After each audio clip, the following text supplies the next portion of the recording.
क्या आप जानते हैं कि चंद्रवंश की उत्पत्ति कैसे हुई? पूर्व काल की बात है। ब्रह्मा जी ने महर्षि अत्रि को सृष्टि निर्माण के लिए आज्ञा दी।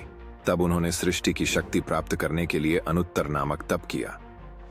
तप करते करते एक दिन महर्षि के नेत्रों से कुछ जल की बूंदें टपकने लगी, जो अपने प्रकाश से संपूर्ण जगत को प्रकाशित कर रही थी। तभी दिशाओं की देवी ने स्त्री रूप में आकर पुत्र पाने की इच्छा से उस जल को ग्रहण कर लिया।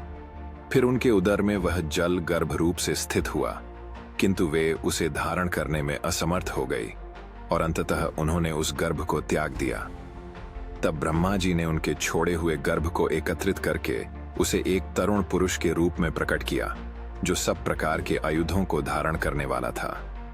फिर ब्रह्मा जी उस तरुण पुरुष को सहस्त्र नामक एक रथ पर बिठाकर अपने लोक ले गए और वहां उन्होंने सबसे कहा कि ये हमारे स्वामी है, और उन्होंने सबसे उनकी स्तुति करने को कहा। सभी के द्वारा स्तुति करने से उनका तेज बहुत बढ़ गया और उस तेज से पृथ्वी पर दिव्य औषधियां उत्पन्न हुई।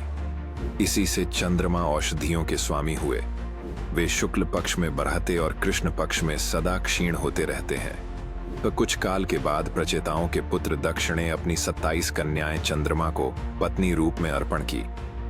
उसके बाद चंद्रमा श्री विष्णु की तपस्या में लीन हो गए, जिससे प्रसन्न होकर भगवान विष्णु ने चंद्रमा को 7 लोकों का स्वामी बना दिए।